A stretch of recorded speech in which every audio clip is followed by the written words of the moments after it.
Anim yung mga sisiw niya. Gaganda. Bali itong mga kamanok, inbreed yung ginawa natin. Binalik natin siya sa tatay niya. Kasi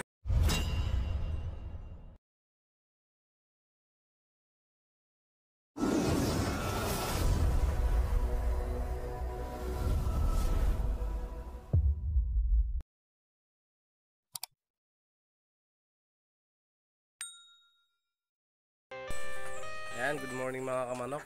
Ayan, mag-vlog muna tayo bago tayo pumasok. Ating mga katapos lang nilang kumain mga kamanok. Ayan, papainit na. Ating mga alaga natin. Bali, titignan natin mga kamanok yung bagong pisa na sisiw. Kagabi kasi pagtingin ko dalawa pa lang yung napisa. Ayan, tignan natin mga kamanok. Ayan, nagagalit siya. Ayan, nagagalit yung nanay mga kamanok. Patingin lang na, patingin.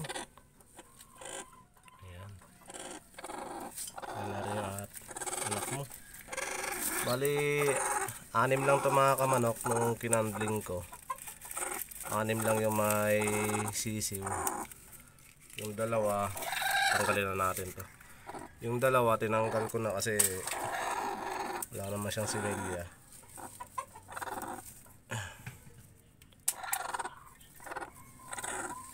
Ayan, napisa na mga kamanok lahat. Bali 6 to.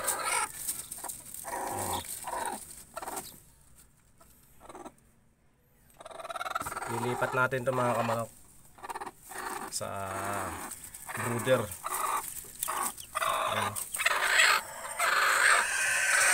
Anim yung mga sisiw niya. Gaganda. Bali itong mga kamanok, inbreed yung ginawa natin. Binalik natin siya sa tatay niya. Kasi itong inahin na to, nag-iisa na lang to na anak ng maklin ko. Kaya ayan, inbreed tayo. Tayo natin kung maganda yung resulta. Halos kamukha lahat ng tatay, puro white legs. Ayan o. Ayan. Bali, lilipat ko na ito mga kamanok sa brooder. Kasi kagabi pa to eh. Ayan, para makakain naman sila. Ayan. So, ayan mga kamanok. Lipat ko lang kasi wala tayong tagahawak. Wala tayong tagahawak ng camera, kaya ayan, ipopost ko muna to. Video ko na lang doon sa kulungan. Yan. So ayan mga kamanok, nailipat ko na yung ating mga sisiw dito sa kanilang mga brooder. Ayan. Bali, pinaenom muna natin sila ng vitamin pro bago natin sila nilagay dito. Tsaka nilagyan ko na rin ng patuka. Ayan.